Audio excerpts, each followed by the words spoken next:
हे सुवर्ण काळ आम्ही मानतो की जतच्या इतिहासामध्ये अशा आपल्या मनामध्ये ज्या काही इच्छा होत्या की चांगली प्रशासकीय इमारत ही पंचायत समितीची असावी आणि ती कल्पना माननीय आमदार गोपीचंद पडळकर साहेबांनी उचलून धरली।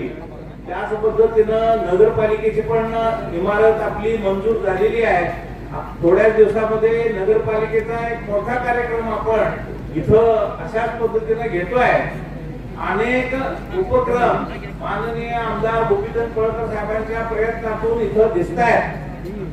आमच्यासाठी आपण जयकुमार गोरे साहेब आपण एकदा दहीहंडीच्या कार्यक्रमाला दही गडबडीत येऊन गेलात आणि आमच्या जत तालुक्यासाठी आपण विजयकुमार गोरे आहात आणि आपण आणि आपली आणि गोपीचंद पडळकर साहेबांची मैत्री ही सर्वांना ज्ञात आहे आणि त्याच्यामुळं आपल्याला ग्राम विकास खात्याकडून एकही काम अडणार नाही आणि जतचा जो अनुशेष आहे तो नक्की भरून निघेल। अशा अनेक इमारतीच्या प्रतीक्षात जत तालुका अनेक वर्षापासून होता, त्याचा ही सुरुवात आहे। नंतर नगरपालिकेची बिल्डिंग होईल, नाट्यगृह होईल, प्राणी संग्रहालय होईल, अनेक कामं आपली प्रलंबित आता होताना दिसत आहेत। आपल्याला आठवत असेल तर एकाचा पायगुण कसा असतो हे जर तुम्हाला पाहायला मिळत असेल तर आमदार गोपीचंद पडळकर साहेब आमदार झाल्यापासून आपल्याला पावसाची खूप चांगली सुरुवात झाली।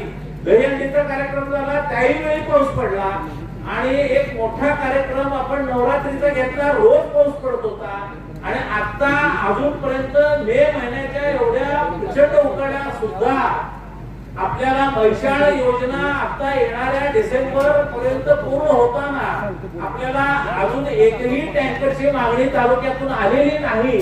याचा अर्थ हे पायगुण असतो, तो पायगुण आपल्याला आमदार साहेबांच्या रूपाने भेटलेला आहे। त्यामुळं सगळ्या बाबतीमध्ये हा जो आपल्याला सगळा आनंद आपण साजरा करतोय अशाच पद्धतीचं तालुक्याचा विस्तार आणि विकास व्हावा म्हणून असे अनेक कार्यक्रम आपण निश्चित घेऊ असं मी ग्वाही देतो आणि आमदार साहेबांच्या या त्यांच्या धडाडीच्या नेतृत्वाला आपण सर्वांनी मिळून साथ द्यायची आहे अशी मी माझी भावना व्यक्त करतो। थांबतो। जय। Press the bell icon on the YouTube and never miss another update.